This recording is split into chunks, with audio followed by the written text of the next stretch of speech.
সামনে সরস্বতী পূজা, আর এই সরস্বতী পূজাতে প্রত্যেক বাড়িতে কিন্তু শীতের সবজি দিয়ে খিচুড়ি হবে।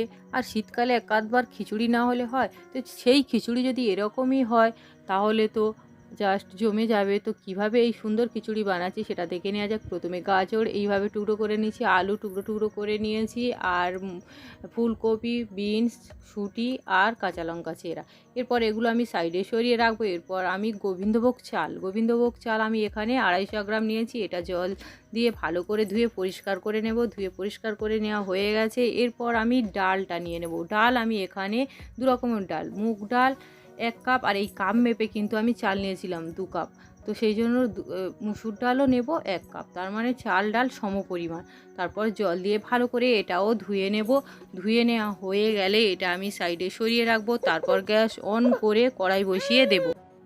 আর কড়াই গরম হয়ে এলে ওর মধ্যে আমি সর্ষের তেল দিয়ে দেবো। সর্ষের তেল এখানে পরিমাণ মতো দিয়ে দেবো। আর তেলটা ভালো করে কড়াইয়ের গায়ে লাগিয়ে নেব। তেল গরম হয়ে গিয়েছে, এবার আমি ডালটা ওর মধ্যে দিয়ে দেবো। তারপর একটু ভেজে নেব, 2 মিনিট মতো ভেজে নেব। একটু জলটা যখন শুকিয়ে যাবে বা জলটা শুকিয়ে যাওয়া পর্যন্ত, জল যখন শুকিয়ে আসবে তখন ওর মধ্যে আমি ধুয়ে রাখা চালটা দিয়ে দেব। চালটা দিয়ে আবারও একটু ভেজে নেব, মিনিট 2 মতো ভাজবো।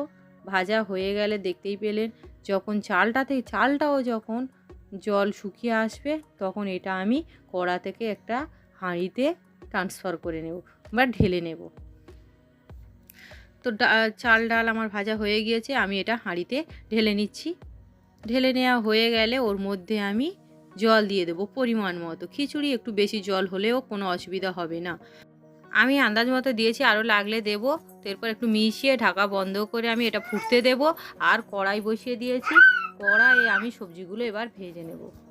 তো তার জন্য তেল দিয়ে দিয়েছি। তেল গরম হলে ওর মধ্যে আলু টুকরো, অল্প একটু লবণ, একটু হলুদ গুঁড়ো দিয়ে একটু ভেজে নেব 2 মিনিট মতো। ভেজে নেওয়া হয়ে গেল। খুব বেশি ভাজা যাবে না, পোড়া পোড়া করা যাবে না, একটু হালকা গাটা একটু ভেজে নিয়ে নামিয়ে নেব। তারপর ওর মধ্যে আমি গাজর কুচিটা ভেজে নেব। এও অল্প একটু ভেজে নেব। এটাও ভাজা হয়ে গেলে এটাও নামিয়ে নেব। তারপরে ফুলকপিটা সেটাও আমি ভেজে নেব। ওটাও আমি 2 মিনিট মতো ভাজবো। তারপরে ফুলকপি যখন ভাজা হয়ে যাবে তখন এটাও ঢেলে নেব। আর এটা আমি ওই সবজিগুলো সব একই জায়গায় আমি ঢেলে নিচ্ছি, আর আলাদা করে রাখার দরকার নেই। এরপর আমি কড়াই বসিয়ে দিয়েছি। কড়াইয়ে আরও একটু তেল দিয়ে দিলাম। তেলটা গরম হলে ওর মধ্যে আমি বিনস কুচিটা দিয়ে দেবো। বিনস কুচিটা দিয়ে এটাও 2 মিনিট মতো ভাজবো। তারপরে আবারও ওটাও ওই সবজির সঙ্গে ঢেলে নেব। 4 রকমের সবজি ভাজা হয়ে গেছে। এবার এই তেলের মধ্যে আমি পেঁয়াজ কুচি দেব। দিয়ে আমি একটু ভেজে নেব। ভাজা হয়ে গেলে ওর মধ্যে আমি আদা রসুন একসঙ্গে বেটে রাখা সেটা দিয়ে দেবো। এখানে 2 চামচ মতো আমি দিচ্ছি। আর তারপর একটু ভেজে নেব। এরপর আমি হলুদ গুঁড়ো 1 চামচ, লঙ্কার গুঁড়ো, জিরে গুঁড়ো, ধনে গুঁড়ো এগুলো আমি 1 চামচ 1 চামচ করে দেবো। ধনে গুঁড়োটা আমি এখানে 2 চামচ দেব। দিয়ে আমি একটু মশলাটা একটুখানি মতো মিশিয়ে নেব। তারপর অল্প একটু জল দেবো, নাহলে মশলাটা পুড়ে আসবে। তারপরে ওর মধ্যে আমি টমেটো টুকরো করা আমি 2টো দিয়ে দিলাম, 2টো মিডিয়াম সাইজের। আর শুঁটিগুলোও দিয়ে দিলাম। দিয়ে একটু ভালো করে কষিয়ে নেব। আর এই সময় লবণ একটু স্বাদ মতো দিয়ে দিলাম। তো তারপরে একটু কষিয়ে নেব।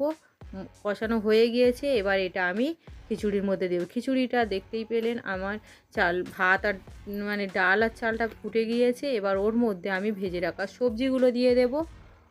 আর ওই যে মশলাটা আমি রেডি করে রেখেছি ওই মশলাটাও দিয়ে দেব।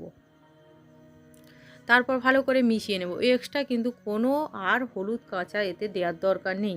তো দেখতেই পেলেন কালারটাও কত সুন্দর চলে এসছে। তো এবার আমি ওর মধ্যে সেই কাঁচা লঙ্কা চেরাগুলো দিয়ে দেব। তারপর একটু মিশিয়ে নেব। এরপর লবণ স্বাদ মতো দিয়ে দেব। তারপর আবারও মিশিয়ে নেব। মিশিয়ে নেওয়া হয়ে গেলে এবার আমি গোটা এলাচ লবঙ্গ কাঠ কয়েকটা দিয়ে দেব। তারপর তেজপাতা একটা দিয়ে দেব।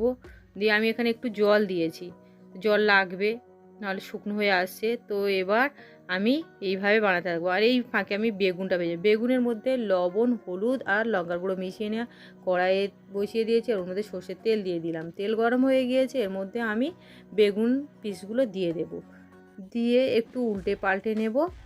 যখন একটা পিঠ হয়ে যাবে তখন অল্প একটু চিনি আমি উপর থেকে দিয়ে দেবো, তাহলে বেগুনটার টেস্ট খুব সুন্দর আসবে। তো এরপরে উল্টে পাল্টে আর খিচুড়ির মধ্যেও অল্প একটু চিনি দেবো, তাহলে কী হবে খিচুড়ির টেস্টটা আরও বাড়িয়ে দেবে কিন্তু। তো এরপরে আবার খিচুড়িটা হতে থাক। তো আমি বেগুন আমার ভাজাও হয়ে গিয়েছে, আমি তুলে নেব। আর এই একইভাবে বাকি সব বেগুনগুলো কিন্তু ভেজে নেব। তো এরপর খিচুড়িটাও আমার মোটামুটি ঘন হয়ে এসেছে, চালটাও হয়ে গিয়েছে। আর গোবিন্দভোগ চালের খিচুড়ি, এই সময় এর মধ্যে একটু যদি ঘি, 1 চামচ আমি ঘি দিয়ে দিলাম দরাজ হাতে। তো এই ঘিটা দেওয়ার পরে ভালো করে মিশিয়ে নেব, আর 1 মিনিট খুব জোরে আমি জাল দিয়ে দেব। দেওয়ার পরে আমি গ্যাসটা অফ করে দেব। তারপর একটু 5 মিনিট মতো রেস্টে রাখবো। তারপরে দেখুন খিচুড়িটা আমি প্লেটে পরিবেশনের জন্য সার্ভ করে দেব। তো দেখতেই কতটা সুন্দর লাগছে আপনারা দেখেই বুঝতেই পারছেন, দেখে লোভ লাগছে না? তো অবশ্যই আপনারা এইভাবে একবার, এই সামনে সরস্বতী পূজা, আর এইভাবে খিচুড়ি আর সঙ্গে বেগুন ভাজা যদি বানিয়ে আপনার বাড়ির লোকেদের সামনে নিয়ে আসেন, তো প্রত্যেকের প্লেট পরিষ্কার হয়ে যাবে, আর এই খিচুড়ির প্রত্যেকে আপনার প্রশংসা করবে। তো অবশ্যই আপনারা এইভাবে একবার বানাবেন আর আমাকে কমেন্ট করে জানাবেন খিচুড়ির রেসিপিটা কেমন হয়েছে। আর যদি ভালো লাগে তাহলে আমার চ্যানেলকে লাইক, কমেন্ট, শেয়ার ও সাবস্ক্রাইব করে পাশে থাকা বেল আইকন প্রেস করে দেবেন, যাতে আমি পরবর্তী ভিডিও দেওয়ার সঙ্গে সঙ্গে আপনাদের কাছে প্রথমেই পৌঁছে যায়। আর সবাই ভালো থাকবেন, সুস্থ থাকবেন। ধন্যবাদ সবাইকে। দেখা হবে আবার পরের রেসিপিতে।